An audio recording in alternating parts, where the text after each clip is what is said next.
Well, good evening, ladies and gentlemen. Lovely to have this opportunity to speak with you and consider some of the Buddhist teachings on the qualities that may make a good leader. This being an election year in America, when we get to choose many of our political leaders, it is obviously a very timely consideration.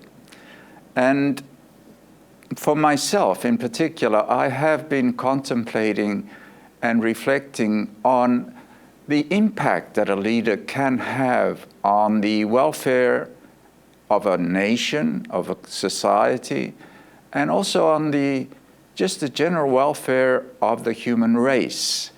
You know, leaders, especially leaders of nations and leaders in important positions where they hold a great deal of power, can influence and have a tremendous effect on a great number of people, to the extent of it being worldwide. And I've reflected on this for many years, and I've thought of some. Recently, I've read the biography of Nelson Mandela, and I found that extremely inspiring. I read a short biography of Winston Churchill and found that to be really inspiring as well, in a slightly different way. And then there are, biographies of people like Adolf Hitler, Benito Mussolini from my own country of origin, Italy. In more recent times, maybe we have Martin Luther King. In India, they had Mahatma Gandhi.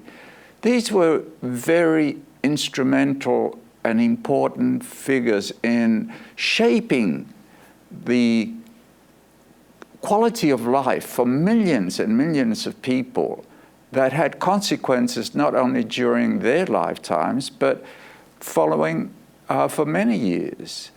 So this is an important, I think, consideration for us, is to reflect on leadership and what does it mean to be a good leader. Now, in Buddhism, the Buddha taught the Dharma. He was not interested in any political system of governance. It didn't matter what the political system of governance was being practiced. In the time of the Buddha, of course, in northern India, in the Ganges Valley, most of the kingdoms were ruled by kings. And that was the tradition that went back in those days and continued in Europe and many countries where leadership was by a king. And that's fine, it can work. Since then, of course, we have had many other forms of governance that have evolved as experiments in trying to improve the way that governing a society and a country can be undertaken to produce the desired results. And of course, we have to consider what are the desired results. Well, I think we would agree that the desired results of good governance would have to be well-being, peace, happiness, for the country and for the people of that country and even beyond its borders. Unfortunately, this is not always the case, as we have seen in history. Some people rise to power and become leaders, and they have a vision, and they have the skills and abilities to inspire and motivate and generate enthusiasm in their followings to try and implement their vision. That is a leader. We could say that's a great leader. They have this terrific vision. They have the skills of speech and communication and presence to inspire, to motivate, to energize, to bring people together, to work towards this cause of realizing the vision. That is a very powerful leader. However, I don't think that's necessarily a good leader, because it depends on what their vision is. It depends on what they use to motivate people in order to achieve that vision. And this is where I think the teachings of the Buddha are extremely important. The teachings of the Buddha are not interested in political systems. They're not interested in religious systems as such.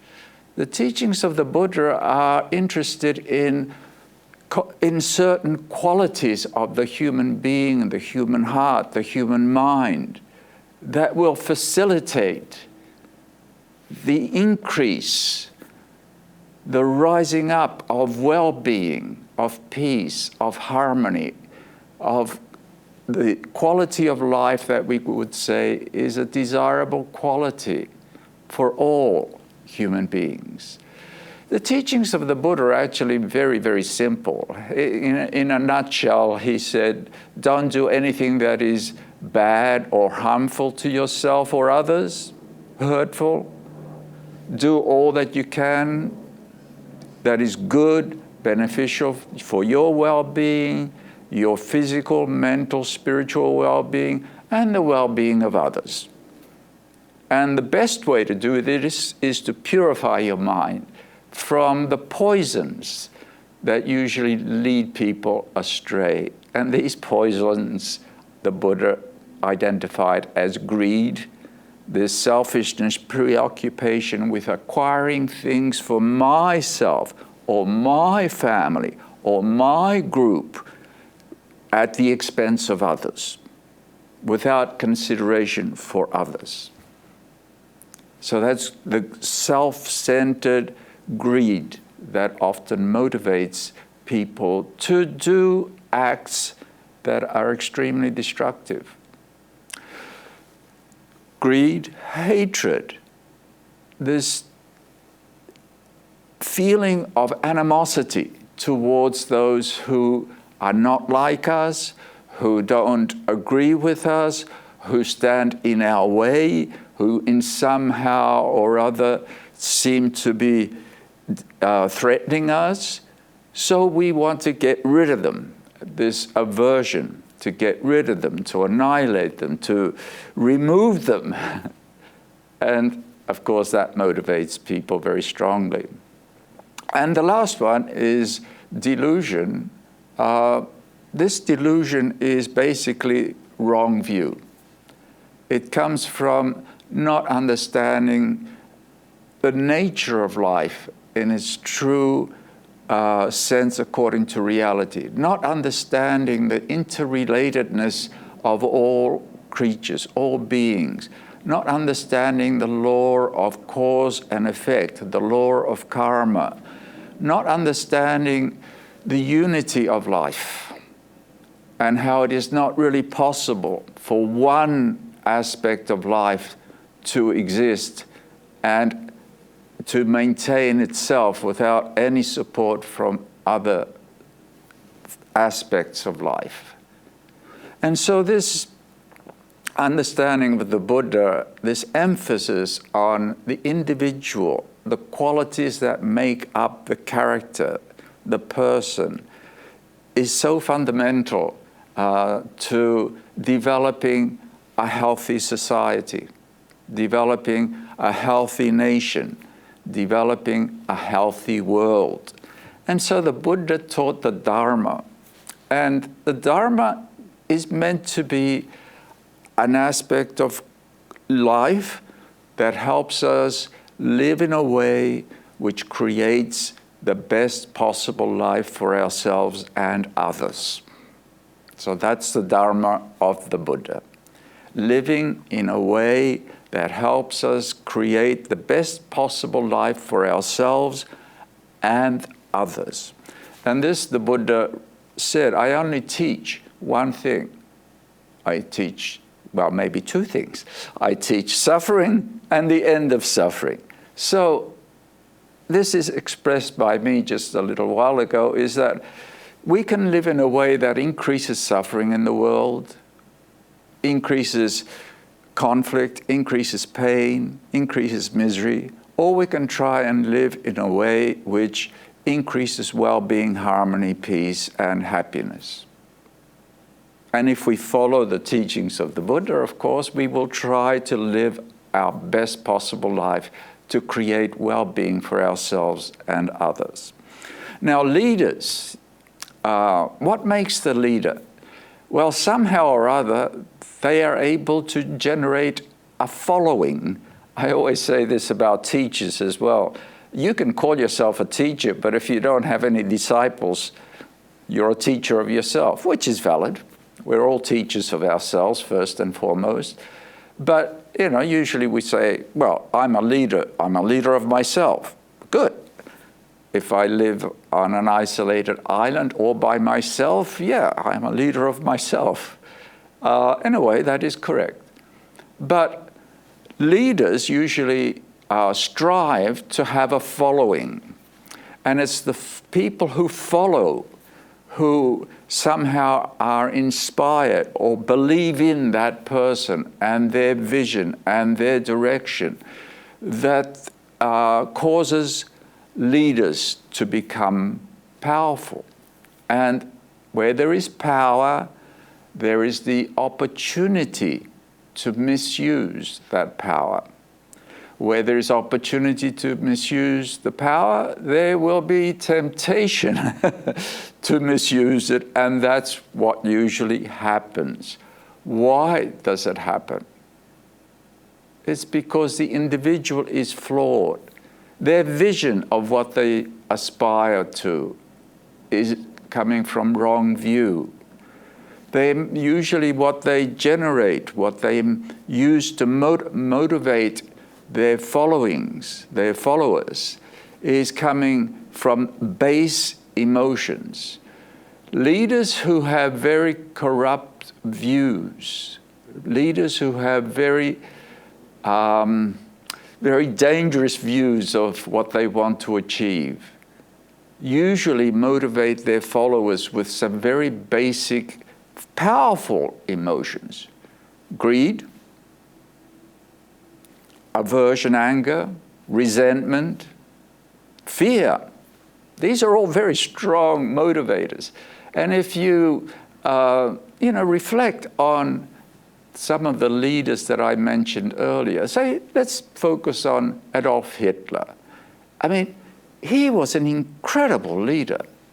He was an orator, somebody who could speak and captivate thousands of people in a spell, generate such enthusiasm, such great energy. And what he used was hatred. Hatred against the other. The other, in this case, being the non-Aryans, the non-Germans, be it Jewish, gypsies, homosexuals, whatever, the other. And he was able to generate this fire that we are going to purify our nation and make Germany pure again. And people followed. And he was able to shape the fate of Germany and Europe and the whole world towards a path of great destruction that caused so much death, suffering for so many. One man who had a vision, a very perverted vision, one man who had the skills, the tools to convince and motivate and inspire. One man can create such harm. Now, contrast that with, say, Mahatma Gandhi in a very difficult situation in India. India was a colony of England, the United Kingdom. He wanted his country to have independence, freedom. He also wanted to free India from its own oppressions, the oppression of the caste system, the oppression of religious conflict between the Muslims and the Hindus. He was one who wanted to unify India. And he wanted to do it because he had this vision of peace and harmony and unity.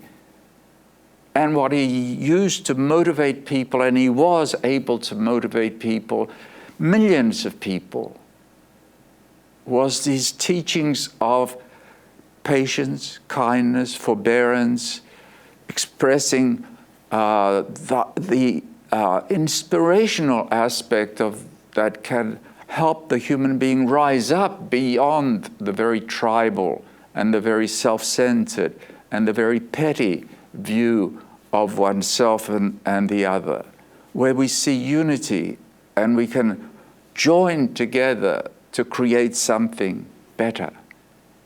So he was a great leader as well, with a very different vision and used very different motivating forces to inspire people and to generate that following that was able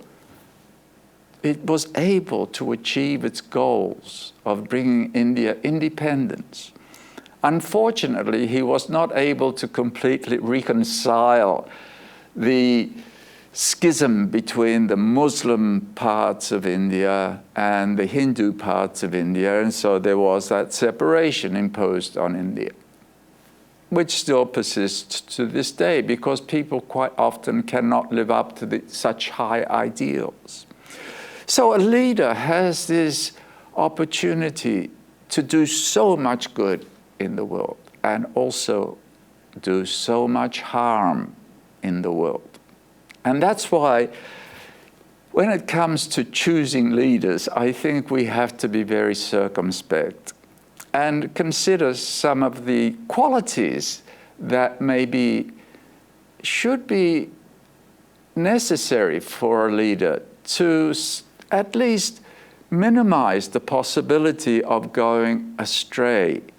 Because leadership, the greater the position of leadership, the higher the position of leadership, the greater the power. The greater the power, the greater the opportunity. The greater the opportunity, the greater the temptation to use that power either for good, for constructive purposes, healing purposes, unifying purposes, or destructive purposes that lead to conflict and increased suffering. So in this regard, in the Buddhist scriptures, there is a very interesting set of teachings, and it's called the Dasa Raja Dhamma. And the Dasa means 10, Raja is king or leader, Dhamma, the 10 Dharma qualities of a leader, of a good leader, one who can be a leader to bring positive benefit for the community, for the followers.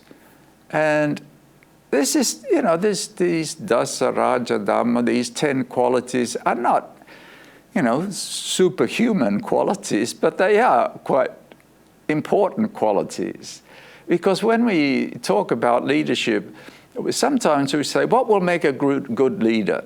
And most times we say, people who have a vision, and then they have they're really gifted in being able to inspire others to follow that vision and motivate people to act in a way to secure attainment of that vision. But remember, those are all powerful qualities, but they don't mean a good leader. Because a lot of what makes a good leader, not a powerful leader, not a strong leader, are what the vision is, what they use to inspire people. In other words, when you talk about vision and ability to inspire, ability to act, this powerful strength, these are all, you could say power sources of power. But what are they directed at is more important. And so that's why it is critical that a good leader is more than just a strong leader or a great leader historically. A good leader is one that has a vision that is based on right view, the right aspiration to bring well-being for oneself and others, to help uplift the society, to help generate greater peace, harmony, unity, love, compassion. And so the view of that leader is what shapes their vision, and the view has to be based on right view and not some perverted view that is base, that is coming from the lower aspect of the human being. And so there's the 10 qualities that the Buddha spoke and as being necessary qualities for a good leader are more to do with moral values, character traits, rather than some political position.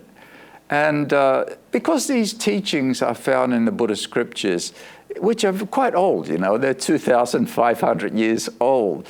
So one may think, boy, these are really out of date. That doesn't apply to the world today. We live in the 21st century. So to make this talk a little more interesting, and also to sort of, out of my own interest, to see how the 10 qualities that the Buddhist scriptures enumerate, how they compare with what a modern day AI would say. So I consulted ChatGPT. What are the 10 qualities that make for a good leader? And to be honest, I was very pleasantly surprised at the similarities, which means that this wisdom and this understanding is actually self-evident to intelligence. Now, unfortunately, human beings are not always intelligent, and we don't always act with intelligence. Intelligence means the faculty of discrimination, the quality of being able to compare and understand the consequences between acts and results. Like if we choose to go this way, what will come of it, and see it long term. So AI seems to have that capacity to a certain extent. I am not very familiar with AI, but this was an interesting experiment for me.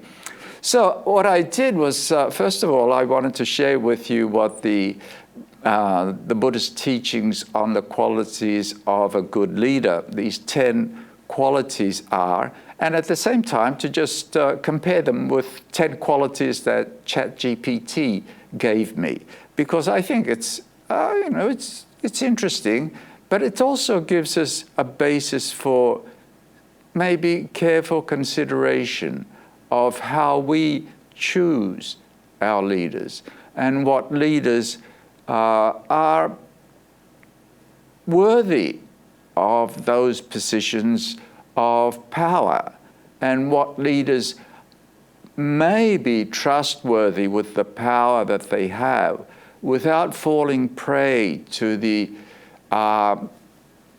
possibility, opportunity, and the temptation to misuse power, which has often happened in all positions of authority, be it within a religious organization, be it within government, within police force, wherever there is a position of authority and therefore power, where there is that there is the opportunity and then the temptation, and often we have seen over and over again the misuse of power for self-benefit and the exploitation of others. And this is the sad truth regarding all forms of governance, be it a religious institution, be it a socialist system, a communist system, a capitalist system. a democratic system, a monarchy. It does not matter. The system cannot really be perfect if the individual who has the power is flawed and fails to uphold the ideals. And so, my friend, in the end, I'm not that really concerned about the form of government, although personally I have a preference, and I'm very happy to live in a democratic system where I get to choose some of my leaders. But I have lived in other forms, in other societies, under other forms of governance, and I can speak honestly when I say that really what matters is the quality of the people in the positions of power. Their moral quality, their character, their virtue, their vision is what makes for a good governance or for a corrupt one. So let me share with you the Buddhist teachings on the qualities for a good leader. And I've titled this talk, The Bodhisattva and ChatGPT on the Qualities of a Good Leader, because these 10 qualities are from a part of the Buddhist scriptures that were attributed to some of the teachings of the Bodhisattva in previous lives when he was still striving to become a Buddha. But they are certainly encased and fully accepted within the Buddhist teachings, and there's no contradiction with any aspect of the more traditional teachings of the Buddha. So let's begin. The Dasa Raja Dharma, the moral qualities of a good leader, I will put those, what the Buddha says or what the Bodhisattva says, first, enumerated one at a time, and it'll be in black. And to distinguish that, I then compare with ChatGPT. What ChatGPT says are the essential moral qualities of a good leader. So the first one that the Bodhisattva said are necessary quality that we should expect of one who is going to take the position of leadership is dana, or generosity. Actually, this is one of the most fundamental qualities in Buddhism. It is taught to everyone. It is encouraged in everyone. This ability to give freely, to not develop selfishness, to not develop attachment to just self-interest and wealth and accumulating property and self-aggrandizing by accumulating. So the idea that one's motivation in life is not just for oneself. It is not, I'm not here to just get more for myself at the expense of others. And actually, while generosity is often taught as the very first aspect of a spiritual life, the sort of foundation training, it is interesting that generosity, those of you who are familiar with Buddhism will know that in Theravada Buddhism there are 10 paramitas, the qualities that the Buddha to be, the Bodhisattva, has to perfect in order to become a Buddha. Of the 10 paramitas, in Mahayana Buddhism they have 6, Theravada has 10. In the Theravada teachings, the very last paramita that the Bodhisattva has to perfect, the most difficult one that he has to perfect and can only do it at the very end, is this one, dana paramita. Because in the end, if you think of it, as far as the ability to let go, the ability to relinquish, the ability to cut off attachment, taken to the highest level, that is the letting go of the self, the ego, the complete abandonment the complete relinquishment of all attachment, which is enlightenment. It is the Buddha. So this generosity is integral to the whole spiritual life. And not only in Buddhism, of course, I think all spiritual traditions encourage this, because it is a foundation of a society that can live together and support each other, be it in a family group, in a community gathering, in a national level, and these days, of course, we're aware of the whole global effort, that there has to be the willing to share, to give, to support each other. And so a leader a good leader will have a good foundation in this quality of sharing, of giving, not just for me, but for all. Not just for my happiness, but for the happiness of others as well. So not just accumulating more wealth for me so I can have a gold-plated toilet, but to have sufficient, but know when it is sufficient and work for the welfare and the well-being of others. So dana is so fundamental that even ChatGPT lists it as one of the qualities of a good leader.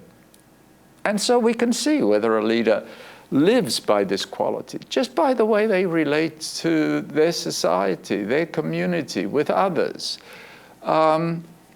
So being generous with time as well, with resources, commitment to the well-being and development of others. That's all part of generosity. It's just that moving the focus and the spotlight away from just for me to others. And so this is a quality that I think is very helpful in a leader. And I'd like to see it in leaders that we have. And obviously, some have more than others. Sila, virtue. Sila in the Buddhist tradition means virtue, which is a commitment to doing good and not harming others, to maintain a high moral character, and to, be a model for others. If you're in a position of leadership, it is important that you are a good model. We say, a good role model. That you're a parent, you're a good role model to your children. And not like, do as I say, not like I do. No, you do what you'd like them to also do. So being a good role model means being your best self. In the Buddhist tradition, of course, we talk about precepts, the 5 precepts, refraining from killing or harming all living creatures, and try to be compassionate and kind to all people and other animals. Refraining from stealing and taking what's not giving, and developing generosity, giving. Refraining from misusing sexual energy and engaging in sexual relationships which are harmful for others and oneself, and being responsible, being faithful, being truthful, being true to one's commitments. So again, that's a very important quality for a leader, because you're a role model. Right speech, refraining from lying, that's being a good role model. Using speech that is helpful and kind, as well as being true. And that speech that unifies rather than trying to create schisms and us against them. So this is a virtue that is extremely important, especially in the political scene, because there's so much wind out there, so much talking. And speech can, as I said, be used as a tool to motivate and generate. And we can appeal to the lower or to the higher aspects of the human tendencies. So speech is a very powerful tool. And if one develops right speech, one can really help create a much more harmonious and a much more benevolent energy and unity within the community. And the last one is, well, the last precept is refraining from intoxicants and drugs that lead to heedlessness. But really, you can just think of this as refraining from falling into heedlessness. And heedlessness means that we are not very mindful of what we're doing and what we're saying. And there is so much harm that is done unintentionally by people when we are careless. We speak in a way that we haven't thought clearly. We don't understand what we're saying and the consequences. We act in foolish ways without having considered the consequences. So, instead of being careless and heedless, so trying to be responsible and mindful in one's actions. And so these qualities, these virtues, for a leader in particular, are really, really important because they influence so many other people, and in so doing, bring about results which are very impactful for good or bad. ChatGPT agrees. This is integrity.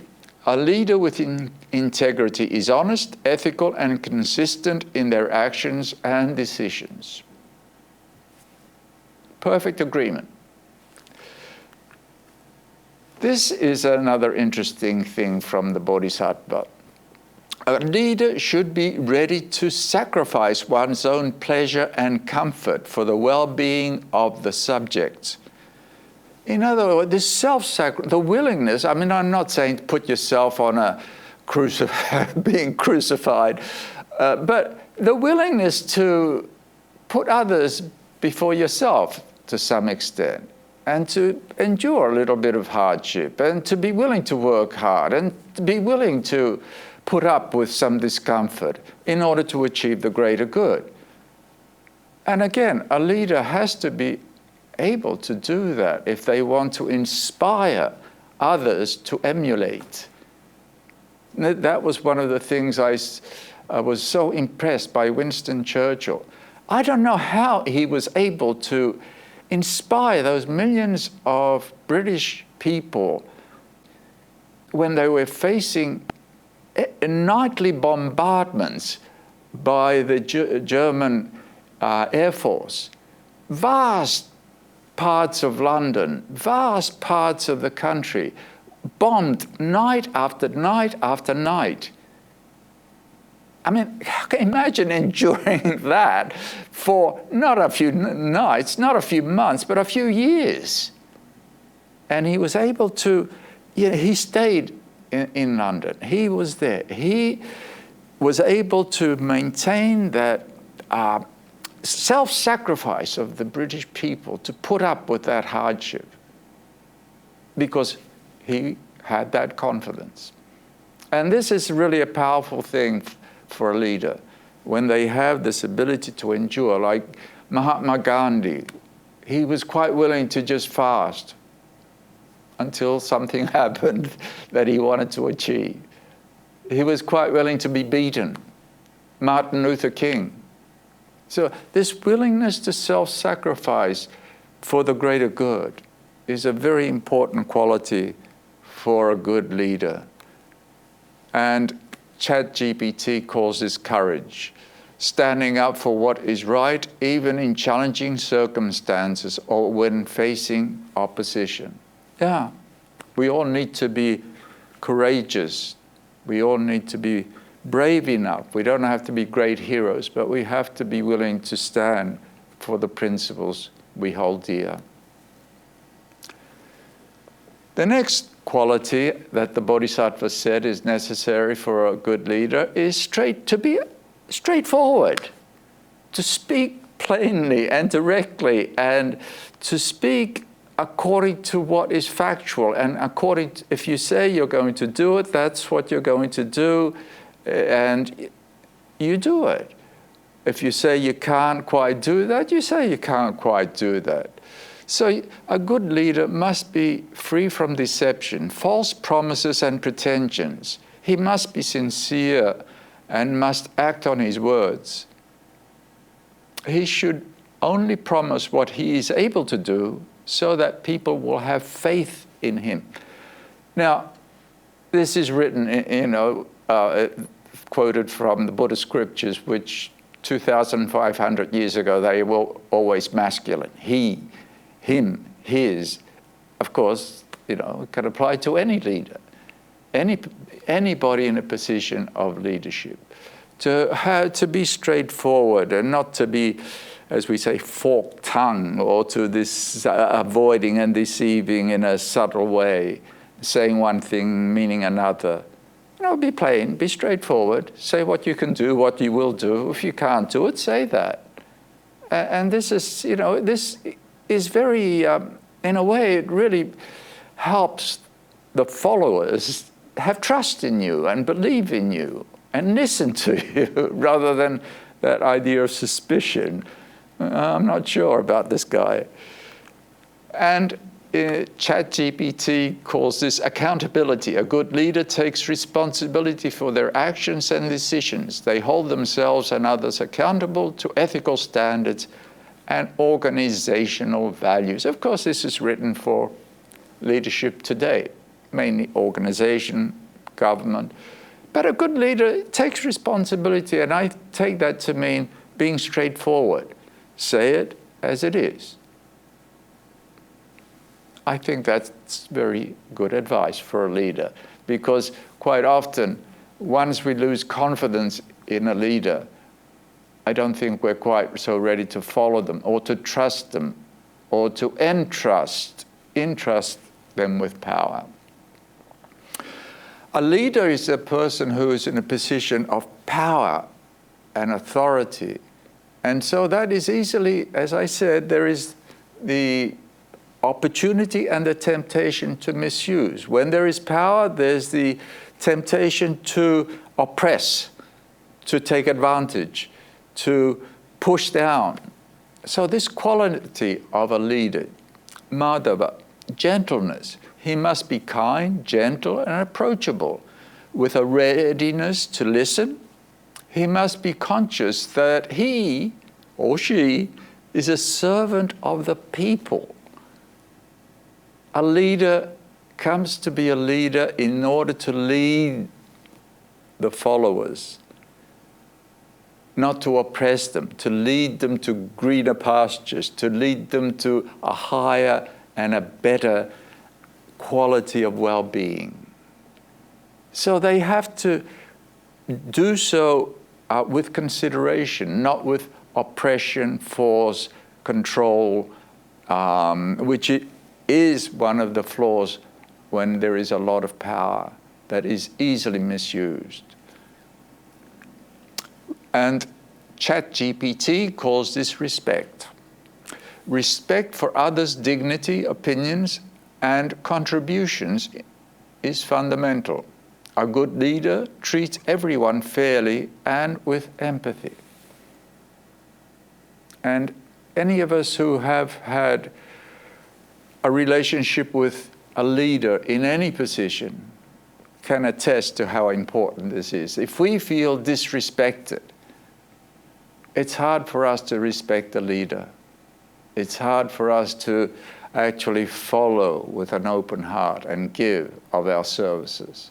So the leader must have this quality, and it's very important for leaders in all positions. Tapa, or self-control. He must practice restraint in sensual enjoyment. He should avoid luxurious lifestyle and instead should lead a simple and moderate lifestyle for the subjects to follow. Again, it's an aspect of being a good role model. If leaders who somehow feel that now that they have all this power gives them the right to somehow use as much of the resources as they possibly can at the expense of others. Because if he or she is taking it all, the country suffers. And we've seen this over and over again, where leaders somehow or other just feel that they have a divine right to take as much as they can at the expense of the nation, of the community, of the society, of the group. And this is where all the forms of corruption happen.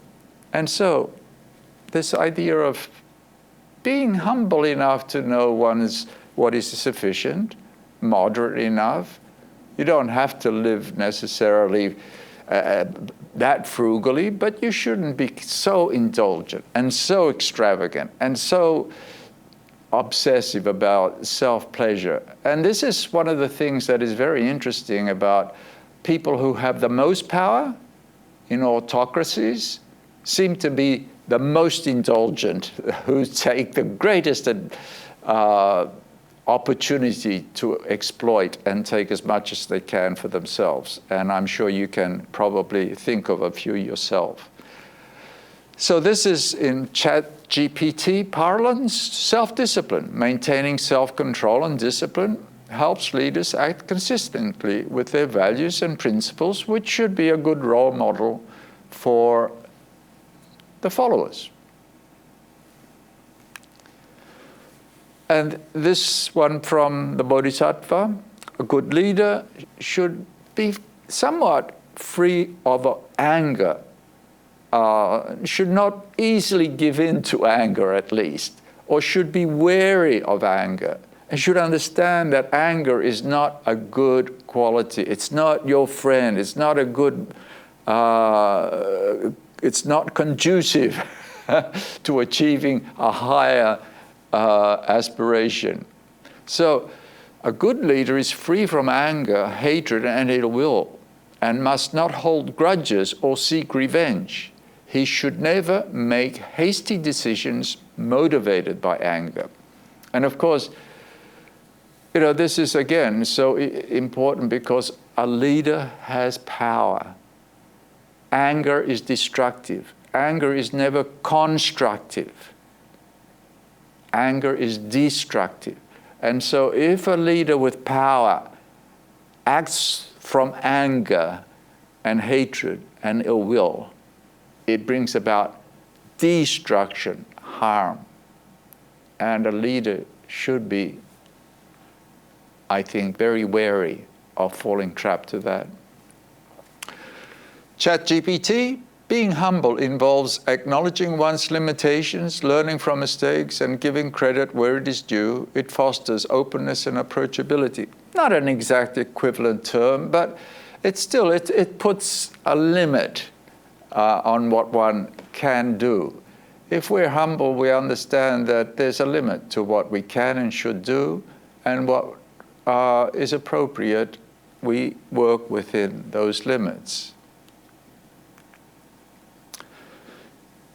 Getting closer to the end, ahimsa, of course, is something that has become well known and respected in the Western world. And of course, Mahatma Gandhi was a living embodiment of that.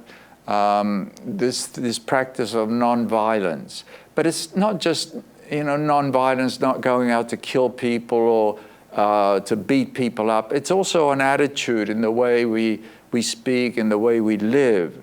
So it's a virtue that informs how we approach others, how we relate to others, how we come into society for the benefit of all. So he exercises nonviolence. He should not harass people for personal gain by wielding the power at his disposal. He must take steps to prevent the destruction of life and promote peace. And so this is both in speech, in action, in policy, in decisions. It's a consideration of, as I said, what we bring to the table. This quality of non-aggression, non-violence, non-destruction. ChatGPT calls this compassion. Showing compassion and empathy towards others demonstrates caring and support, especially in difficult situations. Perfect match. That is a very important quality of a leader.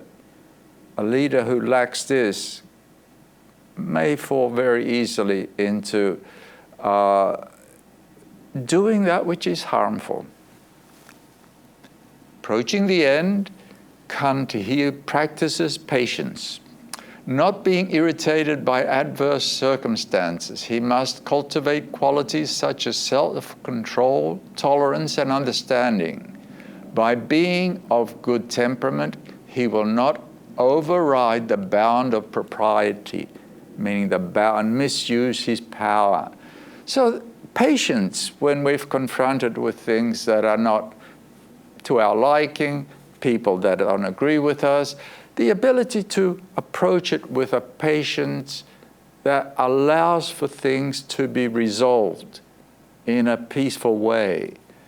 And this is often lacking in both in conversations, in interaction with others, in family situations, in society, in a workplace. Patience is very important if we are going to be able to address problems. It takes time, it takes consideration, it takes listening, trying to find the best solution.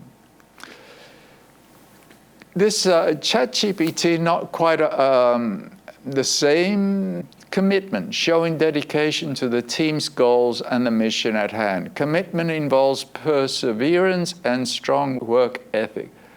Being patient, being able to work with a difficult situation, trying to find a resolution that is appropriate and of benefit. And so this requires work. If one has no patience for working through things, one is not going to get the work done. Shortcuts often lead to bad results. And this is a very important one. He is a unifier. This is from the Bodhisattva. He should respect public opinion to promote peace and harmony. He should not obstruct the will of the people or oppose progress, but give approval to those steps which are beneficial to his people. Meaning that, and the intention, again, is to see what is of benefit to the whole, rather than of benefit to me or my group only, at the exclusion of others. We act, we live, we speak, we relate in a way which tries to bring harmony, unity, for the benefit of all, as much as possible. And this is so often lacking in our political systems. Most political systems are based on divisiveness. It's us against them. We're right, they're wrong. We're good, they're bad. We're noble, they're ignoble. We're pure, they're not pure. And that is, it's a cancer. It's corrosive. It will destroy that society. And so this intention to be a unifying force. And from ChatGPT, fairness and justice, ensuring fairness in decision-making and treating everyone equitably are essential moral qualities. This includes avoiding favoritism and discrimination. Not us against them, not my people against you. It's us. And, as we evolve, this us becomes bigger and bigger from, say, me, my family, my community, my society, my nation, my world, humanity, all living beings. This is us. This is the rising and the uplifting of the human consciousness. These moral qualities not only guide a leader's behavior and decisions, but also contribute to creating a positive organizational culture built on trust, respect, and ethical conduct. And I think organizational, I would probably replace that word with existence. As I said, to reduce the Buddha teaches suffering, yes, existence is lots of problems, Life has lots of problems. We can work to reduce the suffering, to put forth energy, to put forth effort, to bring our very best into the world to create less suffering, more well-being. Leaders have the opportunity to do that on a grander scale. If they are good leaders, they can bring benefit on so much grander scale than I can as an individual.